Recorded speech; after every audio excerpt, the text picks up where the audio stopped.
Hello, I'm Dylan. And I'm Keon. This is Trust Your Doctor, that podcast with Spider Darth Maul, because this week we watched The Runaway Bride. And by Russell T. Davies. Haven't said his last name in like a month or more.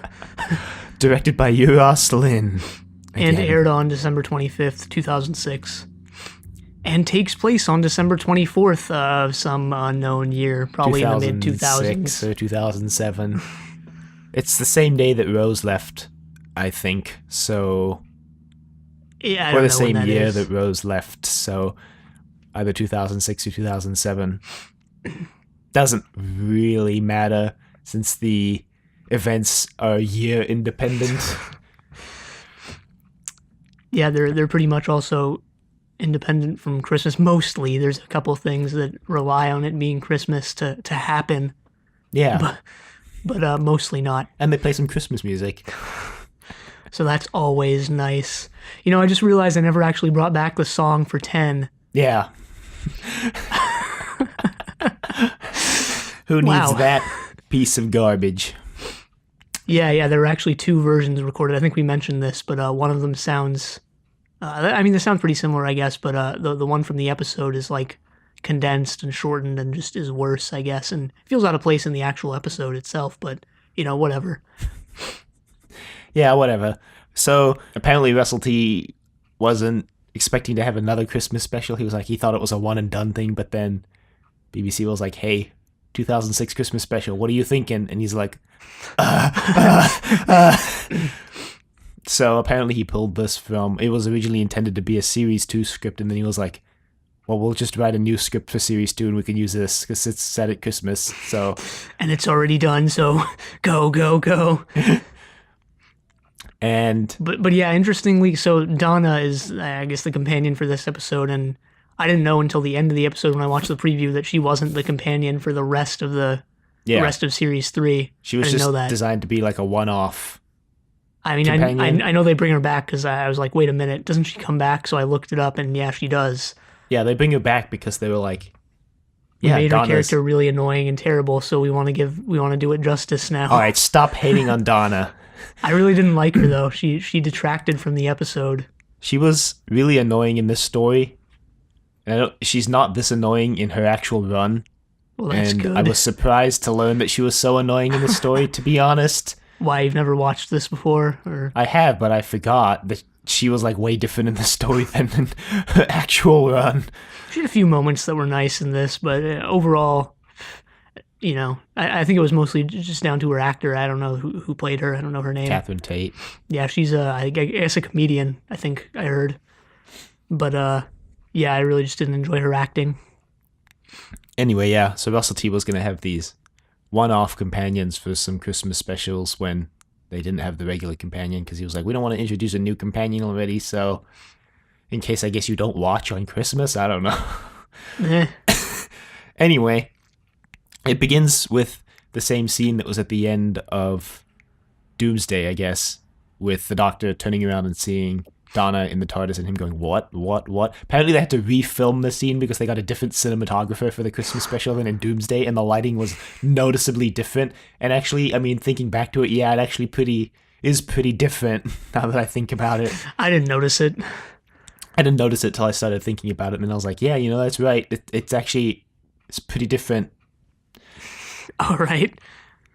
Although there's actually, like, they added a little scene before that where we see Donna walking down the aisle at her wedding. Yeah. Everyone's watching, and then all of a sudden she just, like, gets transported away. And then she ends up in the TARDIS, and the Doctor's like, that's physically impossible. How are you even in the TARDIS right now? And then right away she starts screaming. It's like, where the hell am I? And who the hell are you? I mean, to be fair, at least in this instance, I think it's acceptable, because if you got randomly teleported into what looks to be a junkyard on your wedding day, you get teleported out of your wedding, and then you open the door and you're in space, you know, I'd be pretty distressed at that too, to be fair. Yeah, but I just didn't think Catherine Tate just played it well at all. I mean, she got the screaming part down, and that's really about it. She didn't really seem surprised or human in any way in this scene. She just seemed like a living ball of anger. Or maybe she is a living ball of anger. Like the Scribble Monster, but more angry.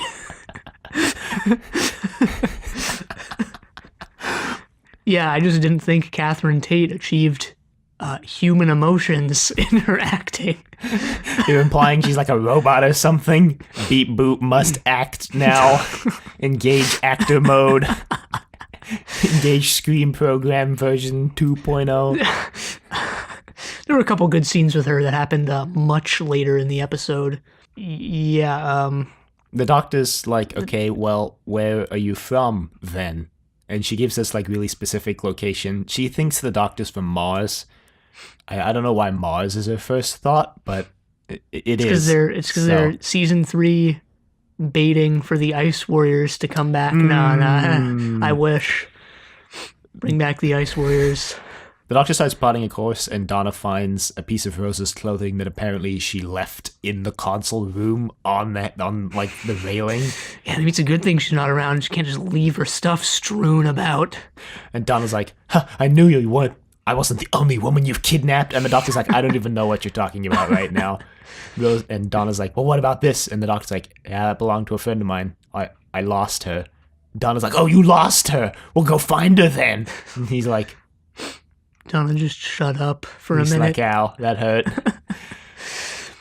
And yeah, we, I guess, briefly mentioned, but Donna's like, I'm sick of this. I'm getting out of here. She opens the door of the TARDIS, and it's space. And she's like, whoa, I guess I'll stay inside then. She's like, how am I breathing? And the doctor's like, it's the TARDIS. Air bubble, I guess. And so the doctor plots a course back to London, and they arrive, and Donna's like, wow, we're really far away from where my wedding is taking place. If you didn't notice, I'm in a wedding dress. I was about to get married before you zapped me in here. Doc's like, I didn't zap you in your... And also, why is the TARDIS acting up? This is kind of weird, because I should have landed right by your wedding, but I didn't, because apparently the TARDIS is like being kind of weird. Yeah, I guess that has to do with what's actually happening in the story, but I wouldn't be surprised if the doctor just misshot it by a couple miles. Yeah, I mean, whatever. Now we get this kind of weird scene where they're like trying to call a taxi, but they're all ignoring them because they think Donna's in like drag, or they think she's drunk. Not really sure what the purpose of it is. They don't have any money either, so they get kicked out of the one taxi that they're able to get into. And they need a payphone and ATM, and the doctor just uses a sonic screwdriver for the first of like 15 times in this story to he like hacks them. He hacks the payphone. Then he hacks the ATM for the second time in this show. When was the first time? I don't even remember when the first time was. The one with Adam. He hacks the ATM to give Adam a credit card with like infinite money. Yeah. That was somehow more acceptable though, because it wasn't present day, so you don't feel as attached to what? to the monetary system. Apparently, they made a whole bunch of fake bills with David Tennant and Phil Collins, and the producer's face on it. That would be illegal in America. In America, if you film money, you have to use real money. I'm sure they wouldn't get caught or prosecuted about that, though. I don't know. You never know. I don't know. But they could always chance it. I legitimately don't know. Anyway, he actually uses the ATM hacking technique as a diversion, because he sees the Santa robots. They're back, boys. Those memorable Doctor Who villains, the Roboforms. I thought they were kind of memorable.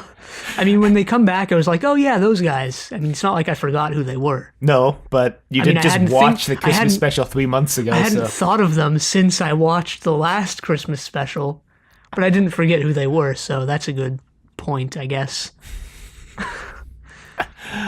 And then again, I didn't forget who Syl was when he came back in, I forgot what that story was even called. Mind Warp? Yeah, Mind Warp. Well, so the doctor sees that, well, Donna finds a taxi finally. She's like, no thanks to you, space boy. And she gets in the taxi, and the doctor starts yelling for Donna because he realizes that the driver of the taxi is another robot, and he's like, shoot. You should have just been like, well, not my problem. But no, he doesn't do that. He obviously wants a new companion now that Rose is gone. Sort of a Rose 2.0 here with Donna. Yeah, I mean, the preview for the entire season, I don't know Doesn't have Donna in it at all. I don't know if you watched it, but No, I did. at one point the doctor says directly to Martha, "You're not replacing her," which is a complete and utter lie. But anyway, Obviously, he's talking about Donna and not Rose. right, right. Anyway, Donna's family, meanwhile, is extremely sad. Well, they're wondering where she went off to, and Yeah. they've postponed the wedding. No, they're actually just Partying. Yeah, they're like, yeah, wedding's canceled. Don't have to go through with this. And yeah, so I think Donna has some line about her fiance Lance must be super distraught over what happens, and she busts into her wedding venue, and they're throwing a dance party. Yeah, they're having the reception without. Actually, first, what happens is Donna's in a taxi and they're driving down the highway because the taxi takes a wrong turn. And she's like, "What are you doing?" And then the doctor flies up alongside in his TARDIS. And he's like, "Donna, you gotta jump. You gotta open the door." And she's like, "Door's locked." So the doctor unlocks the door with his sonic screwdriver. And then he's like, "You gotta jump." She's like, "I'm not gonna jump in my wedding gown." And he's like, "Well, whatever they want you for, it's not gonna be good. So either jump or go find out what they want you for." And she's like, "You know what? Good point." Yeah, this was an interesting scene. It was kind of cool because you have the TARDIS just hurtling down the highway, something you've never seen before, something pretty interesting, I guess. And then there's the whole tension with Donna trying to jump into the TARDIS. But I thought the parts with the kids, like, were in the back seat of the car, just cheering them on. Like, yeah, what was that? What was that? Anyway, the doctor's like, "Trust me," and Donna's like, "Is that what you said to your friend? Trust me? Did she trust you?" The doctor's like, "Ow, that hurt again, Donna." And she's like, she trusts you and died, didn't she? And the doctor's like, "Nope, she's very much alive." Which is true. Yeah. And Donna, that apparently sways Donna to jump. Yeah, this thing that she can't verify and persuades her to jump. But I liked this scene, just touching on how the doctor actually did save Rose in the end. And I guess supposedly she's not in any more danger. It's not the last we're going to hear from Rose about Rose in this story. Yeah, I mean, that's what you said before, like, when Rose got written out. Oh, this isn't the last, she keeps coming back or whatever. And, I thought that would be pretty annoying. But I actually liked how this story actually touched on Rose rather than, what the show normally does, which is just forgetting the companion in the next episode. I mean, and I thought this was a good. I thought the points where they touched on Rose in this episode actually served to just wrap up her character a little more. I mean, I think it worked in this story, but I think the problem is that Russell T didn't know how to strike a balance between mentioning her and forgetting about her. I think it will become extremely evident next season that Russell T didn't know when to let go. Well, I mean, all right, yeah, but if they keep doing it, it's going to get annoying and probably bad. But I can see, like, if you created this companion as the first companion for the reboot of a show you apparently really love, then, whatever. But still, I mean, yeah. Yeah. I'll see what happens, I guess. Anyway, Donna, like we mentioned, jumps into the TARDIS. And that's when they get her to her wedding. Yeah. She finds that Lance is dancing with her friend her frenemy, whose name I forgot. Davies. Yeah. And Lance is just like, well. This is awkward. Donna's like told this is, I don't remember when Donna does this, but she tells the doctor her whole story about how her and Lance met. She like completely twists the facts to make herself look way better. Yeah, they're sitting on top of a building. This is the one scene. This is afterwards, I guess, after the reception. Then. Yeah, this is the one scene with Donna that I actually really liked. I thought Catherine Tate played this well. Didn't have the excessive screaming of her other scenes. And this is before the wedding. Yeah, we actually skipped this scene because this is when the I don't know when doctor this is when the doctor gives her the biodamper. Because I think this is after the taxi, but before they go to the reception. So the doctor gives her the biodamper, and then at the reception is when he realizes the biodamper doesn't work because it's Huon energy. But yeah, so... Yeah, she mentions how Lance was begging to marry her when it was actually apparently the other way around. They met because Lance made her coffee. She was a secretary, and she's like, "Who makes the secretary coffee?" Which is true, I guess. I don't know. I mean, not a good reason to marry someone, but... No, probably not. I mean, if it's the only reason, yeah, it's probably not. But I mean, if it's one of many reasons, I don't know. Love is weird. Yeah, but this is about marriage, not love. Implying that all marriages are loveless. Anyway, the doctor is also like, hey, the Santa bots are after you.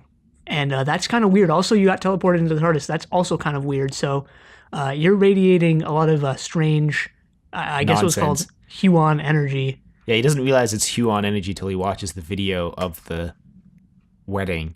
But right now he's like, wear this biodamper. That way the bots can't find you. And she's like, thanks. She's like, is this going to work? And he's like, yeah, definitely. Definitely. Well, it would have worked if it wasn't Huon energy. She thinks, this is when she reveals that she thinks the doctor's from Mars. And he's like, no, not quite. Yeah, I'm not nearly as cool as the Ice Warriors. I wish I was from Mars. No, he doesn't say any of that. Anyway, this is where they get back to the wedding reception. And where the Santa bots attack. I mean, I feel kind of bad for Donna when she arrives and they're just having a party without her.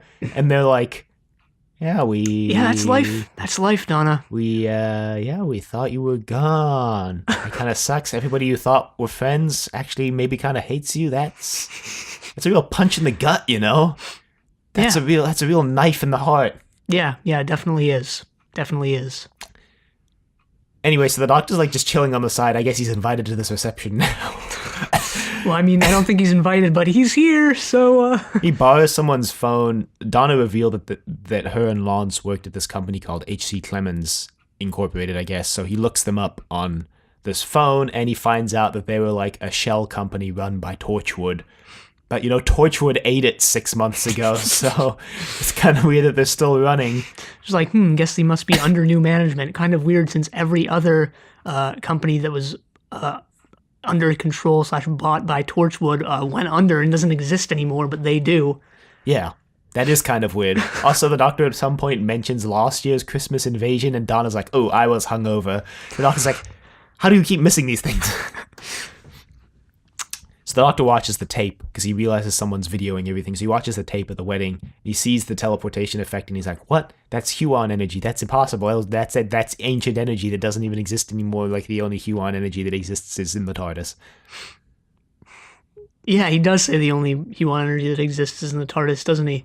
Yeah, because that explains why Donna got teleported into the TARDIS, because apparently Huon particles attract each other. So the Huon particles in the TARDIS attracted Donna to the TARDIS when they got activated. Wonder why he's never mentioned the Huon energy in the TARDIS before. I mean, there's a lot of things he hasn't mentioned about the TARDIS. I mean, that's kind of like a BS complaint, to be honest. Yeah, it definitely is. So, that's when the doctor's like, oh wait, Huon energy can't be shielded by a biodamper. Yeah. Oh. Looks out the window and there's Santa bots. Yep. We forgot to mention the Santa bots have their instrument weapons back. Those recognizable, dangerous weapons. The Santa bots pull out, like, remote controls. The doctor's like, oh yeah, the Christmas trees can kill too. Forgot about that. Yeah. So they start wreaking havoc until the doctor uses his sonic screwdriver again to activate a speaker and destroy them. Yeah, he plays the sonic screwdriver through the speaker because it's sonic, so it makes noise. So if you amplify the noise, I don't know, but he kills 6 Santa bots, 6 robo forms, and he discovers that there's another controller, like remote control, inside the robo form's head. So he's like, oh, they're being controlled by someone else this time. Yeah, and I forgot how cool their internal form actually looked. I don't remember if we even saw this in the last Christmas episode. I don't know if we did. They remind me of the like gods in Greatest Show of the Galaxy, actually. They remind me of the Clockwork robots from God, what was it? Robots of Death. No, the one last season with the girl in the fireplace. Yeah, girl in the fireplace. They kind of remind me of less cool versions of the Clockwork bots from that episode. Donna's like, you're a doctor, right? There are people hurt. And the doctor's like, look at the bigger picture, Donna. There's someone controlling deadly robots all throughout London. Maybe we should take them out. Donna's like, all right, I guess. So the doctor's like, I'm chasing it down. He runs outside, and Donna runs outside, and Lance is like, I don't really want to come. And Donna's like, you're coming, Lance. So the doctor's like, huh, that's weird. They- and he they- loses the signal. And I think for some reason they decide to go investigate H.C. Clements' building. Well, the doctor says it all started at H.C. Clemens, so let's go find out what's going on at H.C. Clemens. Lance is like, hey, I work at H.C. Clements. Well, yeah, because... Yeah, you work at H.C. Clemens. We knew that already, Lawrence.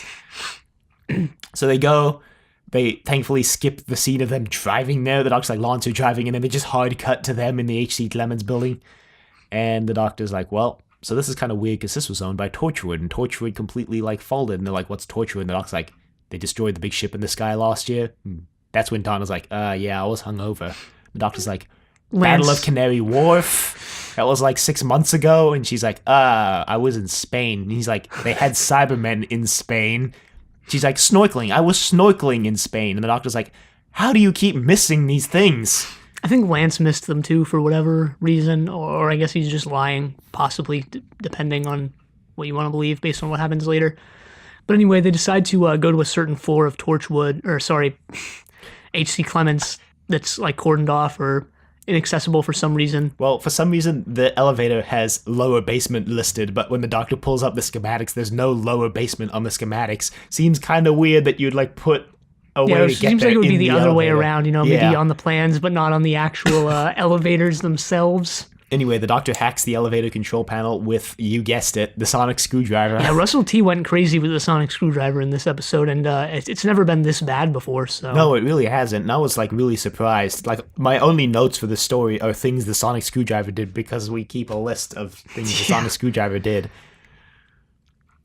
So, they go to the lower basement, and they get there, and the doctor's like, this is kind of weird. Where are we? Because there's, like, long tunnels in the lower basement, and the doctor finds, like, a ladder, and he goes up it, and they're in, like, the River Thames.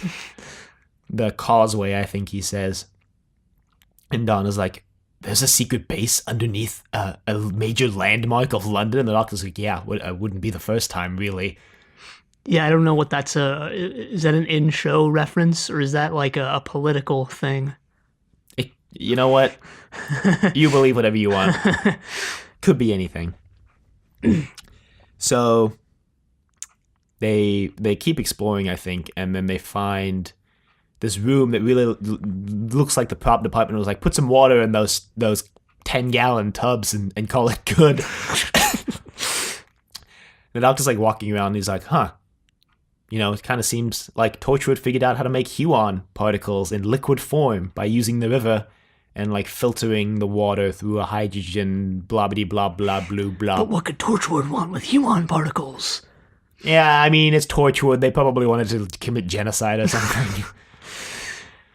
Yeah, this is where I started to zone the episode out because Donna was just becoming too grating. I mean, there were a couple like, good reveals after scene, this. Yeah, there's a scene like in 5 minutes where I felt like really bad for Donna. Yeah, I did too, but you know, oh well. I guess that's life, you know. Just people betraying you, everyone, you have everything such you know a being a pessimistic lie. view of life. Jeez. So I forget how, but we're introduced to the Rachnos. The Empress. Yeah, I didn't get the distinction between the Empress and the Rachnos and the one. Well, in the because you center zoned it out. So the Empress is the last of her species, and she's going to basically rejuvenate her species because she's got like a whole bunch of embryos in her spaceship, which is in the center of the Earth. She needs the Huon energy to basically activate all the embryos to grow them into new Rachnos. Yeah, which is why she's trying to access the center of the Earth. Yeah, but she's like the Empress. She's in charge of the Rachnos. The Rachnos is the species, not the person. Well, they always refer to to aliens by their species name in this show, almost as if you know, you were to call all humans human. So but she like opens this wall apparently, which is weird. And she's like, I'm the Empress of the Rachnos, and the doctor's like, it's not even possible. The Rachnos all died off before the universe existed. Like, before Earth existed. Before Earth existed. And, you know, at this point, there's been so many impossible things in this story. The doctor should just be accepting it at this point. I mean, there have been so many ancient aliens who shouldn't have even been around, and just alien attacks on Earth. Throw back to the Daemons. Throw back to the Zygons. But yeah, I guess we can explain the Rachnos design because it looks pretty cool. It has sort of a Darth Maul-like color scheme, so the So black and red, the painted face and everything like that.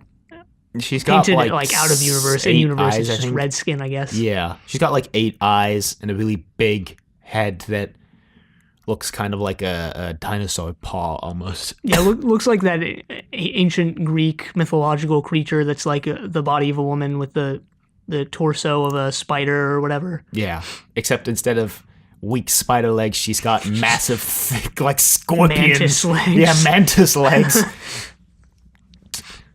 And she's like, yeah. She's got spiky teeth too. All right, yeah, I didn't necessarily remember or notice that, but sure. Yeah. I guess just another scary feature of her.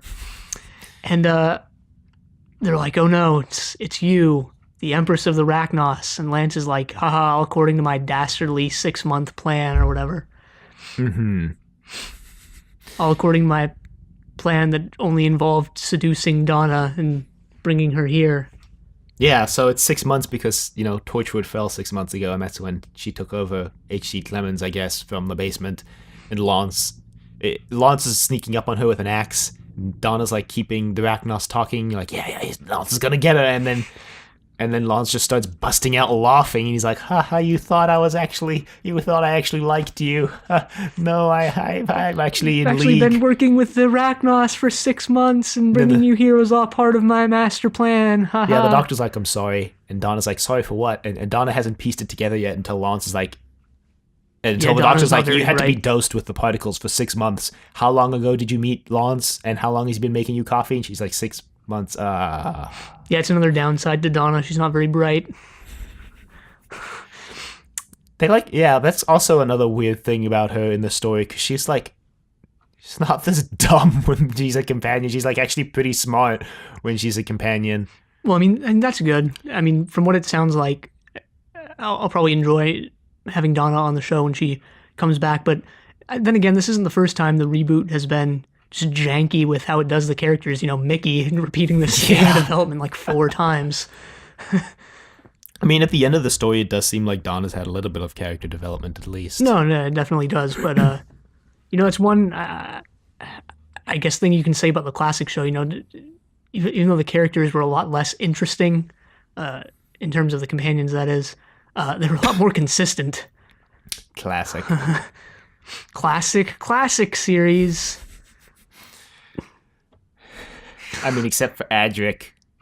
I mean, Adric, I guess, was just consistently bad, but... Yeah, Adric just consistently detracted from everything. Adric. Imagine Adric with, like, the 10th Doctor. I think the 10th Doctor would just dump him somewhere. Yeah, might be a good thing. Maybe. Anyway. Would have saved him from It's true, from death. He wouldn't have died. So the Doctor is like, oh yeah, Huon particles work both ways because they attract each other. So just activate the Huon particles, and Donna and the TARDIS shows up. And so they're in the TARDIS, and the Doctor, we've got to find out what they want at the center of the Earth. So let's just go back to when the Earth was created. Logic actually makes sense when he explains it in a few minutes from now, when he's like, yeah, so how the Earth was formed by like one, bigger rock, had a large enough gravitational pull to start pulling in the smaller rocks, and then that mass just grew bigger and bigger, and it grew into the Earth. So he's looking for that. Yeah, and when that was introduced in the story, I was like, oh, that might have been the inspiration for the Huon particles that attract each other, and yeah, which is kind of cool, I guess. So the Doctor apparently can speed up time outside the doors, or you can time travel with the doors open, which is a bad idea if Planet of the Giants is anything to go by. Yeah. Yeah, I like how they introduced that in the Planet of the Giants. If you time travel with the door open, you all get compressed really small, and then they never bring it up again, even though there's been multiple instances of the door open when they were time traveling. Like Enemy of the World was the first one I just thought of. Well, not the first time. The show continuity has been just janky and non-existent, and it won't be the last time. No, it definitely won't be the last time. Anyway, they find out that the Rachnos ship is at the center of the Earth because it got caught up with the Earth forming, I guess, when that happened. Yeah.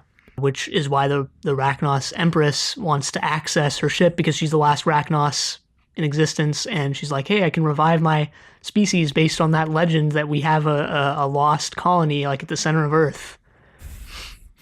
They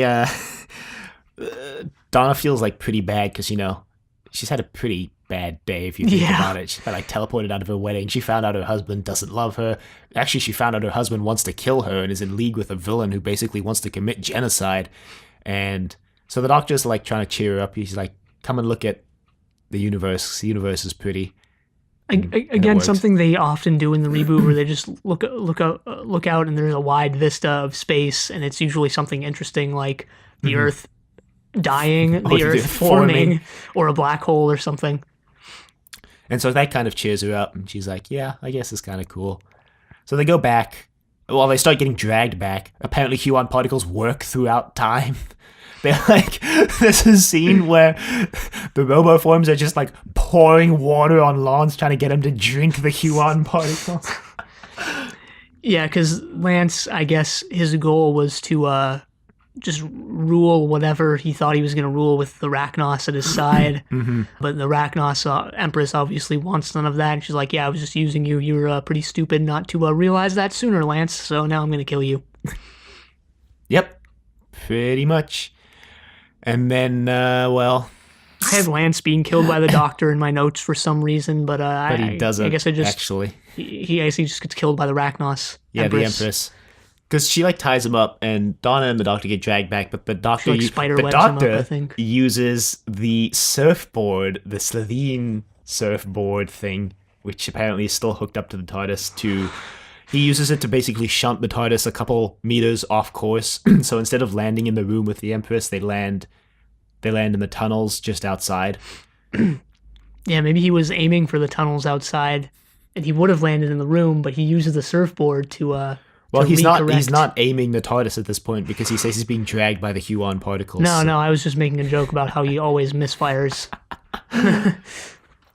So then, basically, Donna gets captured while the Doctor's trying to figure out what's going on. He's like explaining it, and then he's like, you've never been this quiet. Dang it. There was a scene earlier we forgot to mention that I honestly don't know why existed. Maybe it was supposed to be funny, but I didn't really think it was funny. But the first time they go into the tunnels, the Doctor's like, ooh, transportation. And then the next scene is just the three of them riding on segways for 3 minutes. And all I could think of during that scene was that we named one of our episodes way back when the Doctor should make a Segway. So I guess it finally came true. Well, he didn't really make it. Nobody wrote it, so that's like not really the same thing. It's like kind of the same thing. Not really. Yeah, kind of. You can make a Segway from scratch and not ride it, or you can ride a Segway and not have any part in making it, which is what they did. But yeah, the Segway thing was kind of dumb. I think it was just filler. I feel like maybe the episode was underrunning. It's like, you know what this episode needs? Segways. Anyway, so Donna gets captured and the Doctor disguises himself as a robo form, but the Empress just instantly sees through the disguise. First off, she like draws all the Huon energy out of Lance and Donna because apparently the Huon energy needed to be activated by living tissue, which is why it was in Donna. So she draws out the Huon energy to activate the Rachnos in the ship because she obviously wants to restart the Rachnos species. And then she drops Lance in the hole because she's like, they need to feed. And like Lance goes, bye-bye. And so the Doctor gets found out by the Empress, and the Doctor's like, I give you one chance. This is your one chance to let everyone go, or else everything that happens from here on out is on you, which is not entirely true, but... But yeah, bringing back that no second chances concept or thing that the 10th Doctor was originally set up to have, but they didn't really do anything with that. Yeah, and then they also kind of touch in the story here and at the very end about how the 10th Doctor should travel with someone to, I guess, keep him... in check. There's an implication that the Doctor kind of just wants to die, and he just doesn't... I didn't get that Rose at all. left him. I didn't get that. Not necessarily in the story, but... There's a scene, this is when Donna and the Doctor are talking on top of the building, where Donna's like, hey, isn't that a time machine? Can't we just go back to like before this all happened and you can get me to my wedding? And the doctor says, no, it's not a good idea to go back on people's personal timelines. I've tried, which to me that implied he tried to get Rose back or something like that. So unless that was a reference. That didn't imply that to me. That just implied the Doctor's crossed his own timeline a couple times, i.e. the 5 Doctors, and it's just always ended poorly. And also the Blinovitch limitation effect. You know that thing that they introduced where if you touch yourself, like if you go back in time and touch yourself, then the whole universe explodes. But it's okay with the Doctor because they're like not really the same person. But yeah, sure. Well, and also Father's Day. It might be a reference to Father's Day as well. It's a nice theory, though. I support it. So then the Doctor reveals that he's got a remote control for the roboform. So the Empress is like, "Well, I don't need them to kill you. I'll just get all the Rachnos to kill you, or just stab you with one of my claws. Could work." The Doctor's like, "Well, nope," and he just activates the like Christmas baubles that were on the tree earlier and blew up, and he blows up the like walls keeping the river at bay and just floods everything and kills all the Rachnos in the hole. And the Empress is like screaming like, "No, my babies!" And then Donna like, yeah, so kind of Alien 2-esque, you know, they just wanted to protect her species. Alien 3, you mean? No, Alien 2 was the one with the queen. Oh, yeah, I guess. And they all get torched at the end. Or Alien Resurrection, I mean, not Alien 3. Yeah, I blocked out Alien Resurrection, even though I liked it more than Alien 2 and 3. They were Aliens and Alien 3. My bad. Forgot that classic naming scheme, Aliens. So Donna's like, "Doctor, you gotta stop. You're gonna die here if you don't stop." And the Doctor looks at her, and then he's like, "Nothing can stop me now." No. "Yeah, you're right, I guess." And so the Doctor leaves with Donna, and the Empress teleports out of her ship, out of the basement area to her ship, which she's drawn into the atmosphere because it's going to pick up all her babies. And so she's on her ship, but it's low enough that apparently the military can just shoot it down. So they do shoot it down. Weren't these not actually her babies? Weren't they like her distant relatives? Because she's a lot younger. Yeah, but she calls them her babies when they're dying. Yeah. She's screaming about her babies. This is the first appearance of the overarching plotline for this season, which is Mr. Saxon. It's super briefly mentioned, but the army gets the order from Mr. Saxon to shoot the ship down. Yeah, I didn't notice it. I mean, I don't think I really even knew about it, so it's not something I would notice as a recurring thing since this is the first instance of it. Yeah, well, now you know for... Yeah, I'll keep an eye out for it, yeah. Mr. Saxon. The Mr. Saxon plotline is executed way better than the Torchwood one, to my memory. Well, that's good, because the Torchwood one was done pretty badly. And so the Doctor, well, they kind of have a laugh because they drained the River Thames, which is a problem, and pretty sure the story set after this, the River Thames has water in it again, and I guess that's just never explained.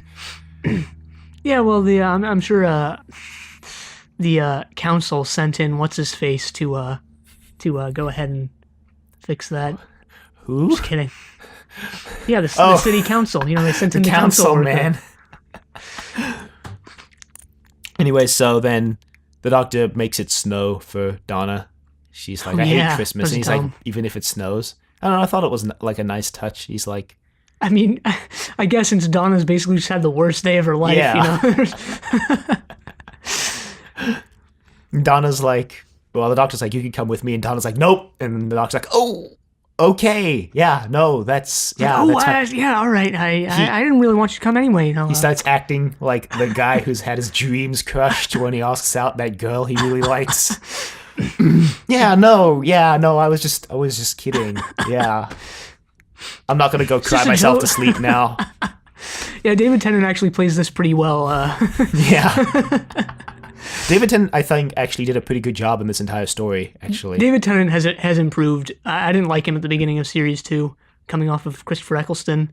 I thought he played the Doctor just stupidly and just made the Doctor seem very dumb. But he's grown on me. Yeah. Which is good because he's sticking around for another 2 seasons. But Donna's like, hey, you know what? It's Christmas, so it's time to Come be with have family, Christmas dinner. and so come have Christmas dinner with us. And I was like, no, I don't really do that. She's like, no, you have to. And then he's like, oh, okay. And so he's like, I just gotta park the TARDIS. And he goes inside, starts dematerializing, and she's like, Doctor! He's like, damn, you can scream, woman. What do you want? She's like, okay, at least promise me this. Promise me you'll find someone, because you shouldn't be alone, Doctor. And he's like, I'll be fine. She's like, no, you really won't be if you're alone. You really won't be. And the Doctor's like, She's like, have a good Christmas, Doctor. Yep, that's that. And then we get a preview of The all season. or most of the episodes next season, Which series 3. spoils at the very end. The Daleks again. I wasn't surprised. I mean, it was a recurring thing in the classic show that they would bring them back almost once a season, or at least for certain eras. It actually, you know what? This preview actually surprisingly doesn't spoil anything from the final 3 episodes of the season, which is good because they have the biggest reveal of the entire show so far in them. It's interesting. Wonder what that could possibly be. Of the entire reboot, I mean, so far. Well, what were the major plot twists of the classic series? The Master being alive for the 4th time, I guess. The Davros being alive for the 4th time. I think the biggest plot twist of the classic series was that the Daleks were originally humanoid. Yeah, I guess. And that's not even that big. I mean, there was that big plot twist that Turlo was actually a wanted criminal on his planet. And then it turns out that they just pardoned him now. I guess. There was that plot twist that the Valyard was a future... was like All right, an that amalgamation was of... probably the biggest one since it actually had something to do with a character on the show. But yeah, this episode I felt that Donna detracted from it. I mean, based on the end of the episode and what you've said about Donna coming back, she's probably going to be a pretty enjoyable character. But in this episode, I just didn't. It's just annoying and made me want to turn the episode off. Yeah, I Not watch actually it. really like Donna when she comes back as a companion because Russell T makes her out to be a lot more of an equal to the Doctor in a lot of ways. Yeah, I've spoiled some things about Donna that. And yeah, I was surprised watching this because I didn't remember this at all, that Donna was actually like really kind of grating and shouty and screamy in this, which is, I mean, like I've said a lot, It's is unique, not... but it's not a good thing in my opinion. It's not like, yeah, it's like not the main part of her character in when she comes back, and part of that might just be that they didn't originally intend to bring her back when they made this story, and she was just supposed to be here for the story just so that the Doctor had a companion in the story. And then later on they were like, hey, we could do some interesting stuff with Donna, let's bring her back. And also Catherine Tate is like a pretty funny person and a fun and supposedly good actress. Probably So- when she comes back, I didn't think she did a stellar job in this at all. Yeah, and I mean, I'm pretty sure by the time that this aired, Russell T... I mean, obviously by the time that they filmed this, actually, Russell T already had his ideas for Martha in mind for next season, so obviously he couldn't keep Donna around for this season. I mean, other than the introduction of Donna, this was sort of just a run-of-the-mill Doctor Who story, an ancient alien, an attack on Earth. It was a little darker, I think, though, with the Doctor basically just killing all Arachnos again. He reveals that he's from Gallifrey. This is the first time in the reboot the Doctor's actually said the word Gallifrey. Yeah, I was thinking of that when he first said it. I was like, has he mentioned that before? I guess not. I didn't bother to look it up, but I guess not. And the Arachnos is like, the Time Lords killed the Arachnos. And the Doctor's like, yeah, well, I gave you your one chance. Who so... haven't the Time Lords killed? This is a good point, humans. It was a little darker than the other ones, but yeah, I mean, I enjoyed this episode, but I think overall it was kind of just mediocre, run-of-the-mill stuff. There wasn't a lot special about it, in my opinion. And yeah, that's my opinion on it. I'm looking forward to a new companion in Martha in the next episode, probably. Yeah, Yeah, no, I'm looking forward to quite a few episodes this season. There are quite a few episodes this season that I remember really liking. So I have hopes for season 3. I think it's or series 3. I think it's this is just a baseless thing, but I think it's going to be better than series 2. that's not difficult. Series 2 had its moments.